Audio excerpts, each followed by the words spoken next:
The Royal Navy consisted of 40 warships and several dozen armed merchant vessels. Unlike the Spanish Armada, which planned to rely primarily on onboarding and close-quarters fighting to win battles at sea, the English fleet was heavily armed with long-range naval guns, which could shoot ships up to 5 miles away. The Ark Royale was the flagship of the Royal Navy. It was commanded by Lord Charles Howard, the Lord High Admiral of England. It was originally built as a privateer ship for Sir Walter Raleigh. The Ark Royale was also heavily armed with 55 cannons and played a crucial and central role in coordinating attacks on the Spanish Armada.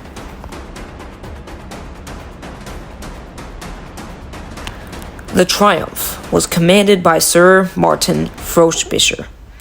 The Triumph was a large galleon and one of the best armed ships in the English fleet. It was heavily used during skirmishes with the Armada.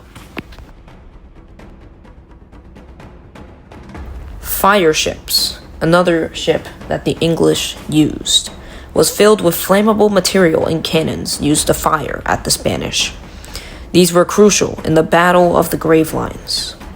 In the Battle of the Gravelines, the fire ships were pushed into the Spanish Armada and was heavily used to disperse the Spanish fleet out of formation in France. These ships played a crucial role in weakening the Spanish Armada.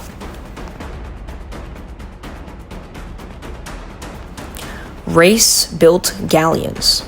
These ships were new and faster English galleons that were lighter and more maneuverable than traditional galleons. This design allowed them to move quickly and avoid close combat. Merchant ships. These ships were formerly known for exploration. Explorers would use these ships, but since the English were heavily outnumbered, they used merchant ships to transfer goods to the Royal Navy. These ships would not engage in combat due to their weak hull strength. The English used small, swift ships like pinnacles to scout, carry messages, and engage in quick hit-and-run attacks against the Armada. This ship played a crucial role for the Royal Navy, as they were able to know where the Armada was at all times, using their own location against them.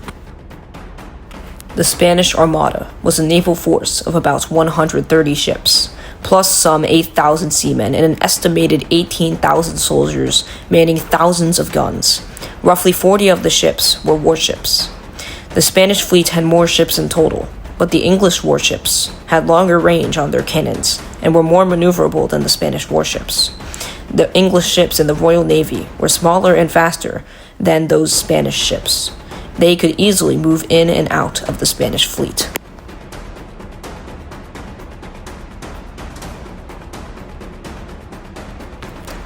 The San Martin was the Armada's flagship, commanded by the Duke of Medina Sidonia, who led the entire Spanish Armada.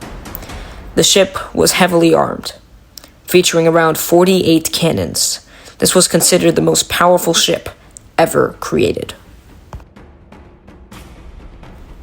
Galleons. These were the primary warships of the Armada.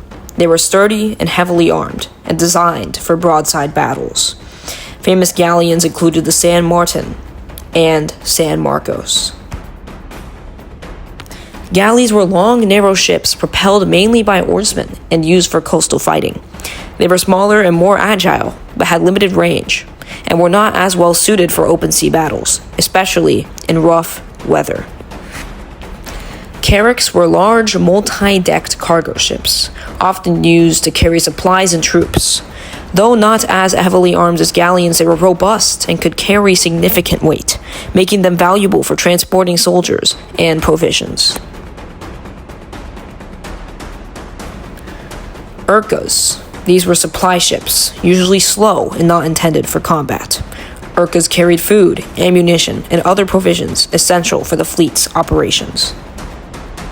The Spanish Armada and the Royal Navy were both two extremely powerful fleets.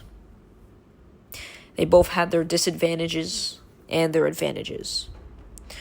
Throughout 1588, the Spanish Armada and the Royal Navy took part in many battles and skirmishes.